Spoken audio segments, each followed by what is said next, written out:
Mga idol, sa pagkatalo nga pong muli ng Golden State Warriors sa kanilang game laban sa Los Angeles Clippers, tuluyan na nga pong nag-request at kinausap ngayon ni Stephen Curry ang kanilang kupunan. Yan naman ang ating unang storya na pag-uusapan na sasamahan ko na rin ang balitang niyabangan nga daw po ni Anthony Edwards sina Michael Jordan at LeBron James. Pag-uusapan na rin natin ngayon ang solidong lineup ni na LeBron James, Austin Reeves, Anthony Davis at ang posibilidad na mapasama sa kanila si Klay Thompson. Kaya mga idol, tara!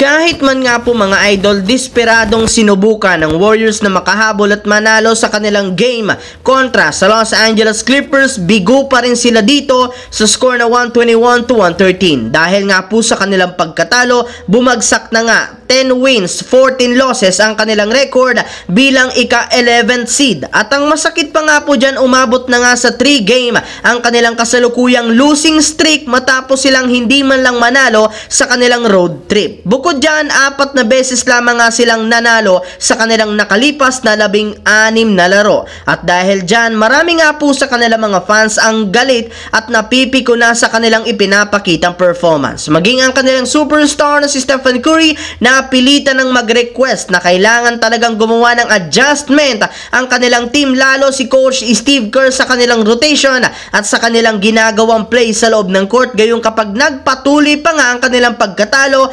mananatili sila sa ibaba ng Western Conference. Sinabi rin man ito na tama lang naman nga daw ang ginawang pagbabago ni Coach Steve Kerr sa kanilang starting lineup at pagbabangko nila kay Andrew Wiggins. Samantala, pumunta naman tayo sa ating pangalawang storya ngayon sa balitang niyabangan ni Anthony Edwards sina Michael Jordan at LeBron James. Pagkatapos nga po mga idol na manalo ang Minnesota Timberwolves kontra sa Dallas Mavericks 119-101, 18 wins na nga at 5 losses ang kanilang win-loss record sa Western Conference. At nagawa nga yan salamat sa naitalang 27 points ni Naz Reid off the bench at nagawang 21 points, 17 rebounds ni Karl Anthony Towns. Bagamat man, nakapagtala lamang dito ng 9 points, 11 assists si Edwards, hindi pa rin naman nawalan siya ng pag-asa o confidence sa kanyang sarili. Sa katunayan, niyabangan pala nga nito sina Michael Jordan at LeBron James sa kanyang ginawang interview. Ayon nga po dito, kahit man si Jordan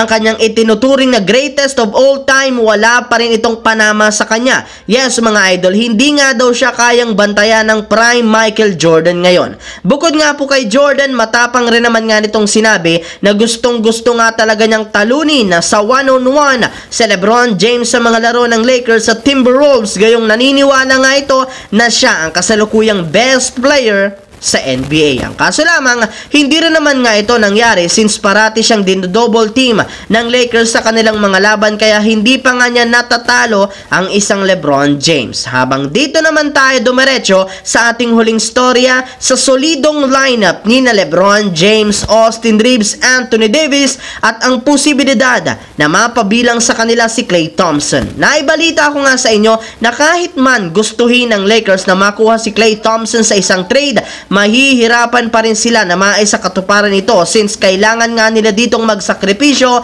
ng mahalagang players. Pero kahit man nga ganoon, magiging worth it rin naman nga ito, gayong mapapalakas nga po nila dahil dito ang kanilang lineup at magkakaroon sila ng bagong super team kung gagawin nila ang ganitong klaseng malaki-laking blockbuster trade. Sa katunayan, kapag nakipag-trade nga daw sila sa Golden State Warriors, bubuhin nga po ang kanilang bagong starting lineup ni na Austin Reeves, Klay Thompson, LeBron James, Taurean Prince at si Anthony Davis, kung saan hindi nga sila dito mauubusan pa ng opensa at shooting sa kanilang mga susunod na laro ngayong season. So yun lamang mga idol ang ating bagong video ngayon dito na ating pinagkwentuhan ngayon. Once again, this is your J-Zone TV. Huwag kalimutang mag-like at syempre mag-subscribe na rin yan. Pindutin ang notification bell sa akin channel para lagi kayo maging updated sa mga nangyayari sa NBA. I-follow nyo na, bisitahin at i-like ang ating Facebook page,